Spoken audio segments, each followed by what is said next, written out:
Hi, I'm Rick, and it's my distinct pleasure to introduce you to the practice of yoga.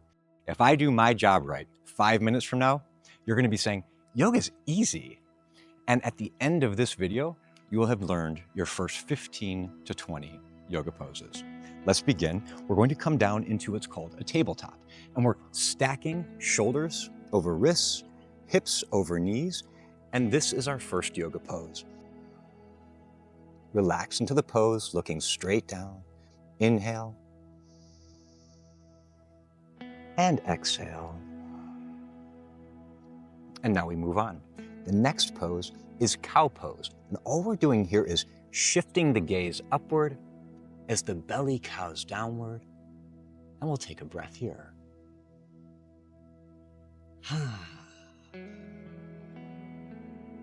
Pose number 3, we're coming to cat pose. And in cat pose, you might feel yourself pressing through the hands. We're rounding the spine and we're looking more toward our belly button. And we'll take a breath.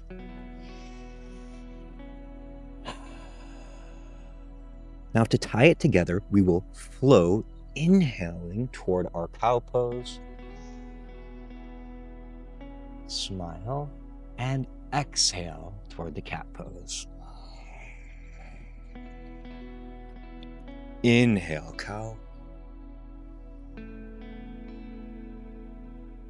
Exhale, cat. And we'll meet back in tabletop. So these are our first 3 poses. The next pose I'm going to introduce you to is child's pose. And to get there, we're going to start in the tabletop, and you're going to bring the tailbone back toward your heels. Now, if at any point it becomes uncomfortable, come forward a little bit, and that's your child's pose. So your child's pose might be right here. If you have more space, your child's pose could be here or here. The full expression of child's pose, which took me a couple years to be able to do, is down here. And wherever we are, child's pose is a relaxing pose. Inhaling back up to tabletop. And exhaling back to child's pose. Once again, your child's pose might be here, here, here. Wherever you feel comfortable and most relaxed.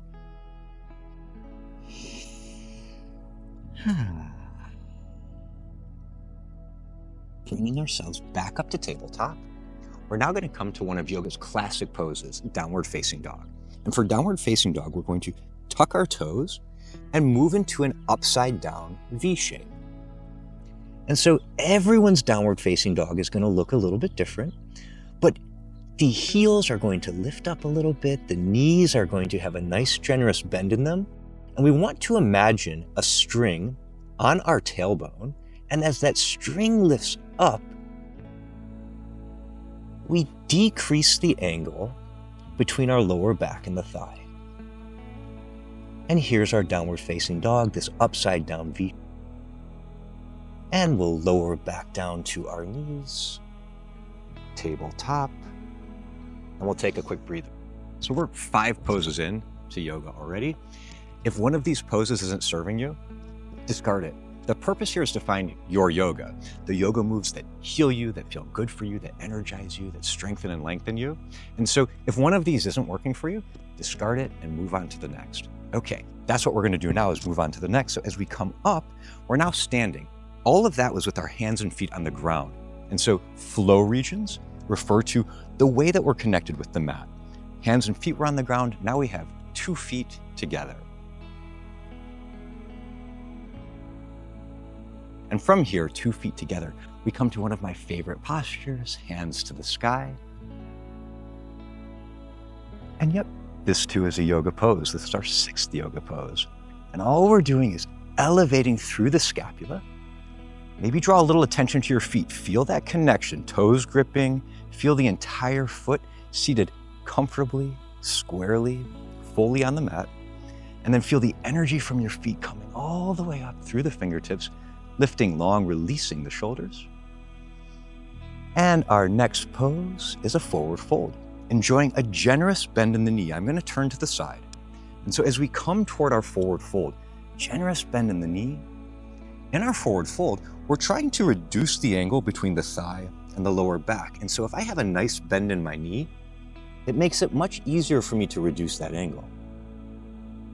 This is a relaxing pose, and so if there's tension in the neck, we try to release that.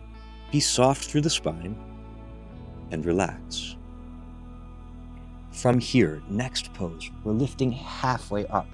And this pose is called halfway lift. And so very little has changed between our forward fold and our halfway lift, except what's going on in the upper back. So we're active here, where forward fold is a relaxed pose, halfway lift is an active pose. We're looking straight down, and our spine is approximately parallel with the mat. Now, one of the tendencies here is to round the spine a lot, and it'll take a little bit of practice to experience halfway lift with this long, non-rounded spine. From here, we'll release back to a forward fold. And then we're going to come back up, hands to the sky.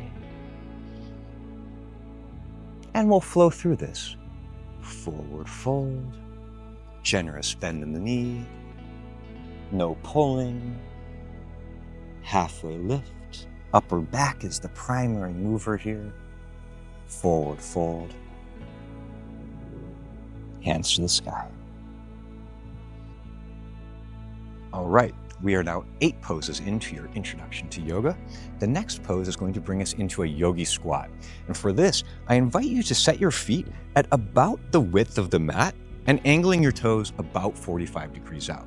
And so from here, our yogi squat, as we start to lower into the squat, try to stay above parallel. We always want to have some room to be able to move left to right, up and down. And so to meet here, we're going to inhale, bringing our hands up, and exhale, slowly lowering. And what many people will do is place their hands out so that we can keep the weight in the heels. We want the weight nicely in the heels. We don't want the knees coming forward past the toes. Hands out makes this a little bit easier. And we'll inhale, we'll come back up. And head back down again. Now, if you come down here and we're nicely above parallel and you feel like you have lots of space, one of the things that you might do is start to play around with going a little bit lower. If it's within you, if it's comfortable, you might come down a little bit lower into the yogi squat. But once again, this is about where I started, and it took me a couple years to be comfortable coming below parallel and coming deep into it. So take your time with it. Very good. That's our yogi squat. 2 feet together as well. Now we're going to come to poses that are 2 feet apart. And the first pose we're going to come to is a crescent lunge. And in the crescent lunge, we're setting up so I'm on the ball of my back foot. My hips are pointing square forward. My shoulders are pointing forward. My ankle, you might have a tendency for it to rotate inward. No. We want the ankle as well. Everything's in a line pointing this way. Additionally, a couple other things to notice here. I'm not standing on what's called a tightrope. And so a tightrope is when the front foot and the back foot are right in line with each other. That's not what we want. We want true hips distance apart. So if you look at me, when my feet are hips distance apart, we want that same 2 to 4 inches in between the feet in our crescent lunge. And so here, what you're seeing is proper distance in between the feet, that 2 to 4 inches, nice hips distance apart. So those are a couple of the basics. Now, what we do with our hands here, we can start with our hands on our hips. This tends to be the easiest place to put the hands. A little more challenging, hands can come up to prayer. A little more challenging yet, hands can come up long. So you can choose what the right way to do with your hands is. At the same time, this might be a good time to have a chair or a handrail, a countertop, something that you can hold onto while you're developing this balance and coordination, because this may be a new position for you. So from this crescent lunge, if this feels very unstable, one of the ways that we can simplify it is by drawing the back foot forward a little bit and just being a little bit higher in the crescent lunge. And as you feel comfortable, ultimately, we're going to start working toward a deeper crescent lunge, something that looks a little bit like this. Okay, very good. To come out wherever we are, weight shifts forward so the front foot has the weight in it, allowing us to step safely. And now we'll do it on the other side. So now my left foot is forward. I'm sliding my right foot back, making sure I have 2 to 4 inches hips distance between the feet. and then I'm positioning my knee over the heel. We want the knee over the heel. We don't want it caving inside or outside or coming past the toe. If the knee's a little bit behind the ankle, that's okay. So with my knee over the heel, I can have my hands at hips, hands at prayer, hands up overhead. Wherever you are, we want to once again be able to come here and breathe. We want to find the peace in the pose. We should be able to smile, feel happy, feel relaxed. I love it so much. Okay, coming out, weight shifts forward. Once the weight's over that front foot, I can step safely back to standing. Now, the next pose we go to is a Warrior Two, and Warrior Two is a classic yoga pose. And so from here, we're going to have the right foot in the same position as what we did for the crescent lunge, but now when we come back, that back heel is angling in, and we have what's called heel to heel alignment. So to face you, heel to heel alignment, approximately the heels are in the same place, but you can see that my rear foot, the toes, are outside kind of where we were with that crescent lunge. So here we have our Warrior Two, and this is an open hips posture. So feel this rear hip for a second, just kind of opening. Check in with the front knee is over heel. The tendency may be for that knee to cave in. If so, we'll close the hip a little bit so that we can allow the knee over the front heel. Wherever you find your Warrior Two then, we put the hands out and we're looking out through the middle finger of the front hand. Once again, this can be a great place for us to have a handrail. We could be holding onto a handrail here. We could have a chair right here. Whatever we need so that we can feel stable as we develop the coordination and become familiar with this new position. The next pose is a reverse warrior, and it comes out of Warrior Two. So we open the front hand, and we lift, and we reverse our warrior. In the reverse warrior, we get a beautiful stretch through the side, through the shoulder, and once again, your reverse warrior may be here, your reverse warrior may be here, and eventually we're going to create a bunch of length with the warrior coming here. Beautiful. Next position, we go back through our Warrior Two, we bring our hands to our heart, and then right shoulder inside right thigh. And what we're going to try to do here is have the left shoulder, the top shoulder, stacking on top of the right. We'll do our best as we can with it. Your shoulder may be more like this right now. Over time, with intention, you'll slowly start to open this up. Options here, left hand can lift up, and we can play maybe rolling the wrist, maybe doing little windmills. We can have a little fun and creativity there. We'll come back up, Warrior Two, and then I'm going to step forward, very similar to how we did with the crescent lunge, and then I'm going to repeat on the opposite side. So now we have left foot forward. With the left foot forward, left knee over left ankle, right foot's back. My right heel is approximately in line with the left heel. This doesn't have to be exact. My right foot is angling just a little bit forward. Stack head over spine, over pelvis. Hands come out, and we look through the middle finger of our left hand. And we relax. We find the peace in the pose. We find the stillness. Similar to the crescent lunge, if this is not relaxing, what you might do is bring the rear foot closer so that we're a little bit taller. This is a little bit more stable. You might prefer this. And over time, we're going to be coming a little bit deeper into the pose. From here, the front hand opens, we lift. Reverse warrior could be here, could be here. Find your reverse warrior, the place where you feel stretch, length, strength, where you feel safe, and where you're relaxed. And left elbow's coming forward. We're coming toward our side angle now. Left elbow inside left thigh, hands at heart, right shoulder.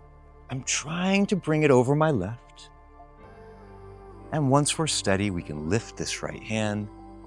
We can play with the wrist. We can start to windmill. Now, where we look in yoga is called drishti. And my drishti, where I look, it's easiest here for us to look down. If you were to try to look up, you might find that destabilizing. It increases the challenge. And so a couple options there. But if you're having a little difficulty with the pose, try looking straight down.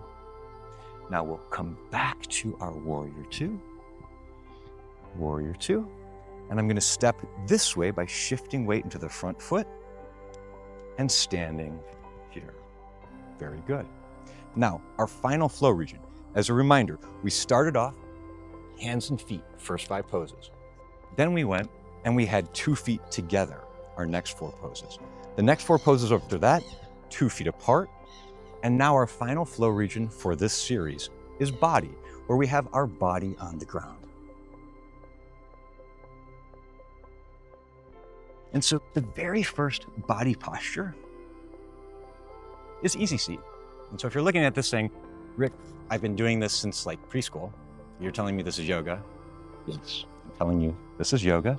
This is called Sukhasana, and it means easy seat in Sanskrit. And so this is a yoga pose. If you can do this, even if the knees are up here, wherever they are, if we can sit in any way like this, we're doing yoga. And from easy seat, you might draw your hands to prayer.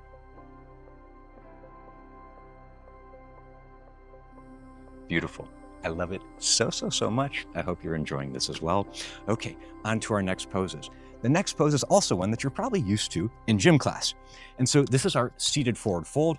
And when you say, Rick, come on, that's not yoga.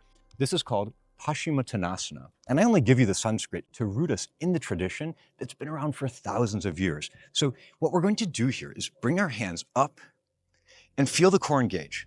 Hip, core, we're engaged in the lower abdomen. From here, we want to use this energy to draw us forward. And if we get just to right here, if this is the edge, so be it, then we can relax the spine. We can relax the arms. And I really encourage you to avoid the temptation to reach and to pull and to do all of these kinds of things. All we're trying to do here, very similar to the downward dog and the standing forward fold, is decrease the angle between upper thigh, lower back. All we're trying to do is decrease this angle. And so relaxing the spine, relaxing the arms is not about getting to the toes. It's just about being relaxed as we decrease this angle.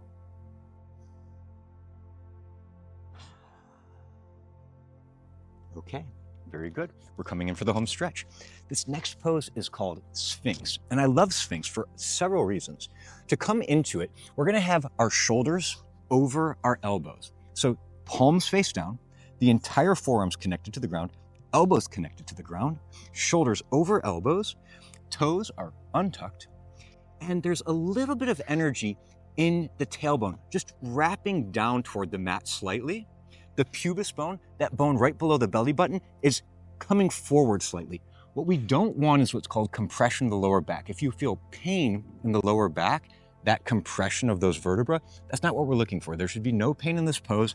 And so to exaggerate it, here is compression, and we're just trying to take the pelvis and move it a little bit forward. That should be all that's needed. From here, we're gonna look just a foot, 2 feet in front of us. And now the heart, the center of our chest, we invite it forward. And this is a very subtle movement. Most people do not stretch their upper back in what's called extension. We sit in flexion, and flexion of the upper back is that posture when we're in a seat and kind of hunching forward. The reason I love this, one of the many reasons I love this, is because this counterposes that. This reminds the upper back that we have range of motion in the opposite direction. Very good. Now, we come out of this one slowly. That's a new range of motion for many of us, and so we want to be delicate, slow as we come up, loving with the body. And now what we're coming to next is another one of my favorites, and it's a knee hug. And so as we come into our knee hug, we're coming on our back, and we're just wrapping arms around shins. What might happen in the knee hug is the tailbone lifting and this coming into the lower back. This is not a lower back exercise. The purpose here is to decrease this angle It's an hip extensor exercise, your gluteus maximus. So we're trying to decrease that angle as we relax into our knee hug. Now, students will sometimes lift up here, massage the lower back a little bit. We can roll, we can be playful. This is a really, really fun, joyful position.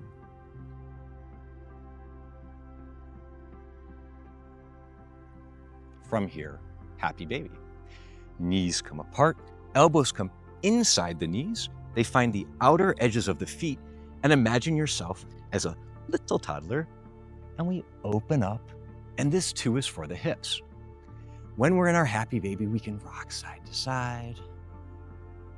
You might open one leg a little bit, open another leg a little bit.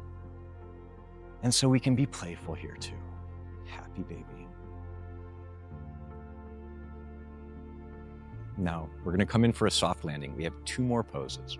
From the happy baby, let's come back to our knee hug, just about, but then we're going to place the thighs so that they're perpendicular with the ground. We have about 90-degree angles here, and we're coming into what's called a supine twist. Supine twist, we're going to slowly allow the legs to come to the left. Slowly, slowly, slowly. Your right shoulder might lift. Once the legs come down, if the right shoulder is lifted, we're going to invite that right shoulder back toward the ground. It might not touch, but over time it'll get there. Left hand, you might enjoy having it on the right thigh. You might feel that bringing a little bit of a stretch in here. The fundamental intention of this twist is to have the hips pointing in this direction, and then we're inviting the spine to be opening, the shoulders opening more like this.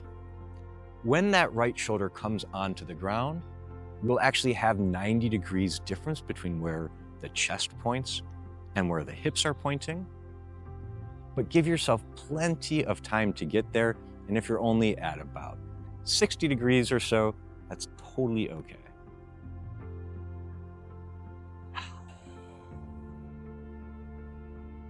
Now, slowly we'll lift, and we'll head to the other side. Taking our thighs, pausing at the top, and we're gonna go even slower to this other side. There can be a tendency to rush into the second position, and so going very slowly, slowly. Eventually, thighs will come to the mat. They come to rest. You can see my left shoulder has lifted. I like to place my right hand on my left thigh. And then as I breathe, I'm gonna draw that left shoulder back down to the ground. Now, if it hasn't touched yet, as you can see mine hasn't, that's quite all right. As I relax, my shoulder is slowly lowering.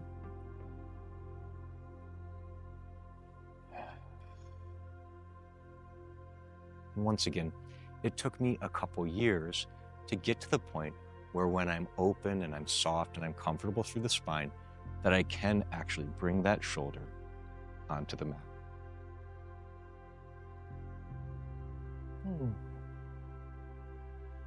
Now, carefully we draw the thighs back up, up, up, and we're coming toward our final pose, which is called Shavasana.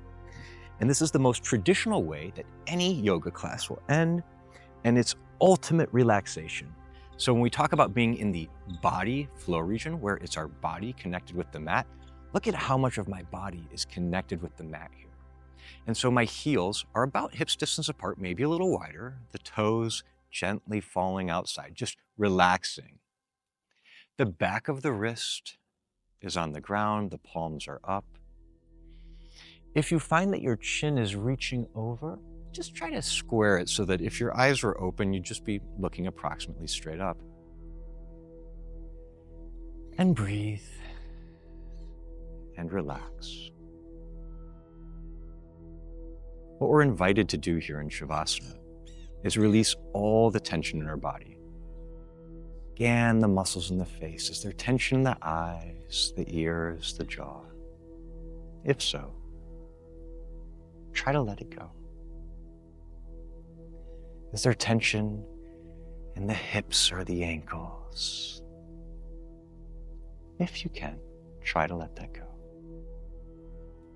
as we come toward our very soft landing, I would like to thank you so much for trusting me to guide you through your first yoga poses. I hope that you have a deep sense of confidence that you can do yoga. I hope that you feel safe not doing certain poses, saving them for another time, but focusing on maybe the 5 or 10 that feel good for you, starting with those as your foundation, and then slowly expanding. Once you feel comfortable with about 15 to 20 of these poses, you might move on to the next video where we'll go deeper and look at a new set of 20 poses.